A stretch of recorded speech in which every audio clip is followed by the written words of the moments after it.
New York Real Estate Practice Exam. Question 1. Which of the following is not a fiduciary duty that a real estate agent owes to a client? Principal, obedience, accountability, confidentiality. Fiduciary duties include obedience, obey reasonable and legal instructions, loyalty, diligence to serve the best interests of the client, disclosure, promptly communicate all information about the transaction, confidentiality, cannot disclose information even in faith and trust without the permission of the client, accountability, financial accountability including accurate record keeping and reasonable skill and care, agents possess the necessary skills and training to perform the requested services. Principal is a person who is bound by an agency relationship to represent their client. Question 2. A special agent is authorized to do the following: to represent the principal in a broad range of general matters, to act as a power of attorney in a real estate transaction, to act on behalf of the principal in specific transactions, to represent an agent for cooperation and compensation. A special agent, also called limited agent, has narrow authorization to perform a specific task or conduct a specific transaction. A real estate agent or broker. This is generally a short-term relationship and generally is limited to tasks such as marketing, showing property, locating property, and any other services related to the transaction. Question 3. Which of the following statements on leasehold estates are true? A leasehold estate is for limited time. A leasehold estate grants possession but not title. A and B are true. Neither A nor B are true.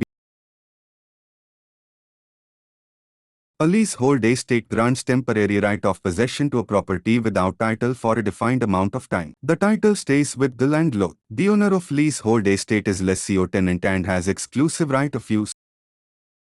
Question 4. Which of the following is not an essential element of lease? A formal legal description of the property, a lease term, a clause addressing when the tenant takes possession of the property, signatures of the lessee and lessor. A lease does not require a legal description. A street address or other informal reference as to the location of the property may be used as long as both parties are in agreement and have a clear understanding of its location. Additionally, apartment or building numbers should be used if more than one unit share the same street address. A lease term, specified rent, date of possession, and the signature of the parties are elements of a lease. Question 5. If the loan-to-value ratio is 0.85 and the purchase price for property is $250,000, what is the amount the buyer is mortgaging? $37,500, $212,500, $221,500, $294,117. $250,000 x 0.85 is equal to $212,500. Purchase price times the loan to value ratio equals the mortgage amount. The down payment is $37,500. Question 6. If lender charges $2,775 loan origination fee and the mortgage amount of the property is $370,000, what is the loan origination percent payable at closing? 1.33%, 1%, 0.75%, 0.0075%. $2,775, $370,000 is equal to 0.0075 or 0.75%. Loan origination fee divided by mortgage amount equals the loan origination percentage. Question 7. The impact of borrowed funds to purchase property when capital is not available is called liquidity, time value of money, leverage, rate of return. Leverage is the effect borrowed funds have on investment returns. Leverage may increase or decrease in investor's return than if paid in all cash. The investor borrows money for purchase with the expectation that the investment's financial return outweighs the cost of borrowing the money. Question 8. A developer wants to build single-family homes, a few groupings of townhomes and a small apartment building along with a small park with basketball courts and walking trails. This is an example of what type of zoning? Cluster zoning, incentive zoning, residential zoning, commercial zoning. Cluster zoning is an example of multi-use zoning where number of residential uses are allowed in one zone. Typically, the builder places residences closer together in exchange for leaving certain areas open and available to the community. Question 9. In eminent domain, what value is the owner entitled to as compensation for the taking of real property? Actual cost, appraised value, market value, fair market value.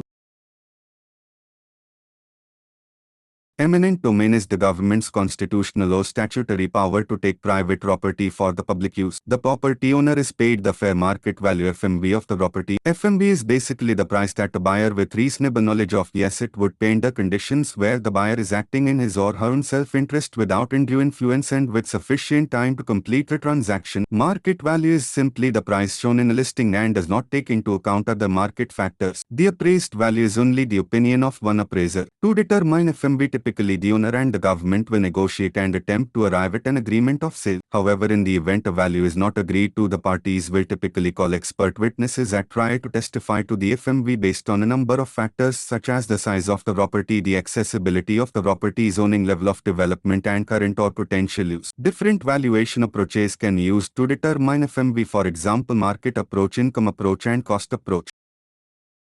Question 10. What is the difference between assessed value and appraised value? One estimates the property value for insurance coverage and the other is used to compute property taxes. One is used to determine what a bank is willing to lend for the property and the other is used to determine a return on a certain dollar investment. One is used to determine a return on a certain dollar investment and the other is used to compute property taxes. One is used to compute property taxes and the other is used to determine what a bank is willing to lend for the property.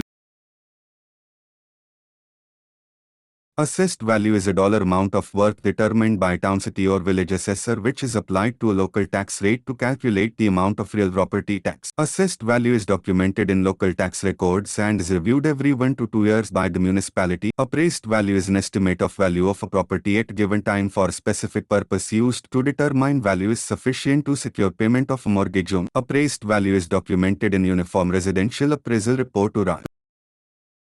Question 11. In an appraisal of commercial property, which of the following criteria is used to determine the property's highest and best use? Physically possible, financially feasible, maximally productive, all of the above?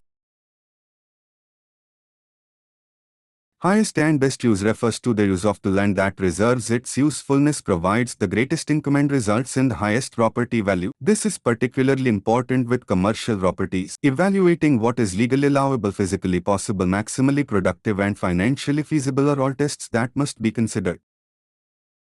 Question 12. In 1988, the Federal Fair Housing Act was amended to include the following protected class: familial status and mental and physical disability, race or color, sex, religion and national origin. Congress passed amendments to the Fair Housing Act in 1988 adding to new protected classes: persons with mental or physical disabilities and familial status. The amendments also added new enforcement provisions for the Department of Housing and Urban Development and imposed new regulations for public buildings. Question 13. Nice. Those regulations require New York real estate licensees complete hours of approved continuing education in fair housing 1 hour annually, 1 hour every 2 years, 3 years annually, 3 years every 2 years. 3 years of approved continuing education in fair housing and/or discrimination in the sale or rental of real property is required every 2 years as part of the 22.5-hour continuation education requirement. Question 14. Active income as defined by the IRS includes interest income, commissions, gain from sale of assets, dividend income. Active income is income received from performing services including wages, salaries, commissions, tips, and from businesses where the taxpayer materially participates. Other types of income are portfolio income, interest, dividends, annuities or royalties, and passive income, earnings derived from trade or business where taxpayer is not an active participant, and rental activities. Question 15. Real estate taxes are calculated based on an assessed value, an average value based on surrounding properties, the last sale price of the property, the square footage of the original blueprint. Property taxes are calculated using the value of the property including both the land and the buildings on its assessed value and multiplying it by the town, county, school and any special tax rates. A uniform percentage is applied that varies by tax jurisdiction and could be any percentage below 100%. If the assessed value of a property is $400,000, the assessment rate is 100% and the tax rate is $24.50 per $1,000. The property taxes are $9,800. Question 16. To calculate realized gain, you must add the selling expenses to the adjusted basis, subtract the capital improvements from the sale price, subtract the adjusted basis from the sale price less selling expenses, add adjusted basis sale price and selling expenses. To calculate a realized gain or loss, simply take the difference of the total sale price minus selling expenses and subtract the adjusted basis. If the difference is positive, it is a realized gain. If the difference is negative, it is a realized loss. The adjusted basis is the original cost plus any capital gains. If homeowners sold their primary residence for $325,000 and selling expenses were $22,000, commission fees, lawyer, etc., the amount realized $303,000 represents the sale price minus selling expenses. If their original investment in the home was $150,000 and they renovated the kitchen for $14,000 capital improvement, the adjusted basis is $164,000. So $303,000 to $164,000 is equal to $139,000 potential realized gain. Question 17. When being compensated, the duties that require a real estate license include listing or attempting to list real property, negotiating terms of real estate contract, leasing or renting for more than one person, all the above.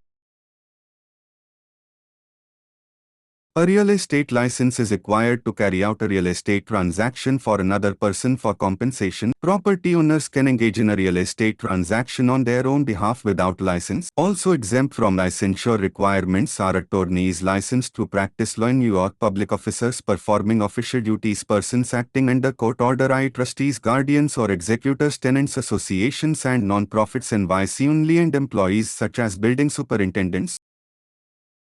Question 18. John, Matt and Laura have decided to start their own dog walking business. John will have the bulk of the day-to-day responsibilities. Laura will be in charge of appointments and keeping the books, while Matt will contribute money to get the business up and running. They decide to rent a space in an unused plaza to use as their business location. What type of business organization have John, Matt and Laura formed? S corporation, partnership, sole proprietorship, limited liability company. A partnership is owned by two or more individuals who share in the management and profits of the business. It is best to have written partnership agreement, but if the parties do not have one, states have statutes that provide a percentage breakdown amongst the partners. Partnerships have the benefit of pass-through taxation, so the business does not get taxed, but the downside to the partnership business form is personal liability for the debts and liabilities of the company. The partnership form of business organization can have both general or limited partners. It is recommended that a partnership contract be created between the partners outlining the degree of interest, extent of management authority and liability. The contract should also describe the procedure for dividing the ownership interest upon the withdrawal, death or removal of partner. Question 19. In limited liability companies, the owners are not personally liable for the obligations of the business, are only personally liable for some of the company's debts, have limited management responsibility of the company, are personally responsible for any business debts. Limited liability companies LLC may have one or more members. Owners of an LLC are not personally liable for the obligations of the LLC. This business organization type combines the most favorable advantages of a corporation and partnership in that it provides limited liability with pass-through taxation. A limited liability partnership LLP is a business formation used by professionals. The partners in an LLP are not personally liable for the obligations of the partnership. Question 20. In residential construction, a framing member that supports the structure over door and window openings, sill plate, beam, rafter, header. Openings for doors and windows need reinforcement to support the vertical load of the roof and ceiling. A header is installed on the top of the opening and supported down to the top plate, forming a solid wood bridge. Another name for header is lintel. Question 21. The purpose of a planning board is to adopt and amend local laws relating to municipal governance, plan for a region's future by considering the available natural and supply resources, oversee the quality and appearance of buildings including historic buildings, provide a safety valve for zoning ordinances, Planning boards plan for the region's future considering the available natural and supplied resources of the community. Representation typically includes members from areas with varying population size, geographic location, and type of municipality. Their primary functions related to real estate is to act as an advisory group to the municipality on issues such as planning, land use regulation, and community development, including preparing, amending, and implementing community master plans through investigation and mapping, and recommending amendments to the zoning ordinance. Question 22. In which type of insurance policy does the insurer bear the burden to prove that a cause of loss is excluded from coverage? A named peril policy, an all-risk or open perils policy, commercial property insurance, homeowners insurance. An insurance company bears the burden to prove that a specific cause of loss is excluded under an all-risk or open perils insurance policy. An all-risk or open perils policy covers all risks of loss except for those specifically excluded. On the other hand, a named peril policy provides coverage for only causes of loss listed in the policy. So if there is a loss under a named peril policy, the insured has the burden to show the cause of loss is named peril or within the terms of the policy. Question 23. Which of the following statements about cooperatives is not accurate? An owner gets a title transferred by deed. Title to the property is shown in the deed as the name of the cooperation. Members who participate have an equal sharing of owning the property. Title is transferred through shares. A cooperative is defined as a form of ownership and is formed when people join to own or control the housing and related facilities in which they live. A cooperative corporation owns the land, buildings, and property rights. Title is in the name of the corporation. Cooperative shareholders do not own real estate but a number of shares in the cooperative corporation that entitles them to lease. Question 24. The person who receives mortgage payments from a borrower including amounts for escrow is a mortgage loan originator, mortgage broker, real estate agent, mortgage loan servicer. Effective in 2010, a mortgage loan servicer MLS registration was added to the NYS banking law. Duties include making payments to the owner of the loan or other third parties of principal, interest, and other payments such as escrow amounts received from the borrower. Exemptions from obtaining an MLS registration include NYS licensed mortgage bankers, registered mortgage brokers, insurance companies, federal or state banks, and employees of these organizations. Question 25. All of the following are components of a property management proposal except description of the land and all its improvements, buildings, proposed maintenance, record keeping and accounting procedures, equity debt limit, operating budget. A property manager should submit a management proposal to the owner in the first days of his employment. The proposal should include description of the land and buildings, list of maintenance required, any curable obsolescence, maintenance records, accounting procedures, schedules of inspections, operating budget, capital improvement budget, and management fee.